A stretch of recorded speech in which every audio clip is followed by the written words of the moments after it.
Well, Broncos country, where do we begin? 34-27, they fall to the Los Angeles Chargers. In the micro of it, you can point to a lot of moments. You can point to, for example, the fair catch free kick that was set up by Tremon Smith getting called for interference on the previous punt, which of course followed some game mismanagement there when the Broncos had the ball after Chris Abrams-Drain's interception. But that was 3 points, and there's time to recover from that. In fact, the Broncos did come out to start the second half and have a very impressive drive to a field goal that put them up 11 points, which is exactly what they were up by before the fair catch free kick. So while that is notable, and as a football historian, I love seeing something that hasn't happened since 1976, I don't think it's the bigger thing here. Bo Nix played pretty well in this game, did a lot of good things. I think he did nicely to rebound from some shaky moments in the last couple of games, so I don't think it's there. My concern right now is for this defense that has carried the team for so long this year, carried the team through Bo Nix's struggles early on. And yeah, a defense that has been playmaking in nature even this month with, of course, Nick Bonito with a couple of touchdowns, one against the Browns and one against the Colts. But it's also a defense that is getting gashed more and more. Jerry Jeudy, of course, diced them up back on Monday Night Football 2.5 weeks ago.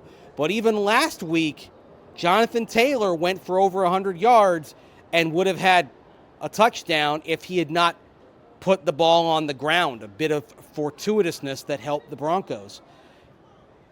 The Broncos won that game in part because Anthony Richardson, Colts quarterback, isn't very good. He's simply not a good passer. He's not a pro-quality passer. Well, the Chargers have a pro-quality passer in Justin Herbert, and he found the gaps in Broncos coverage tonight, not just to Ladd McConkey, but involving other targets, and kept the Broncos defense off balance. The other thing, though, is the run defense, because I mentioned Jonathan Taylor going over 100 yards for the Colts last Sunday. Well, Jonathan Taylor is a very good back. Gus Edwards, at this point in his career, and so far this season, has not been a very good back, at least as far as NFL running backs go, for the Los Angeles Chargers. He came into tonight averaging 3.4 yards a carry. He had some holes and made it work for 4.9 yards a carry tonight.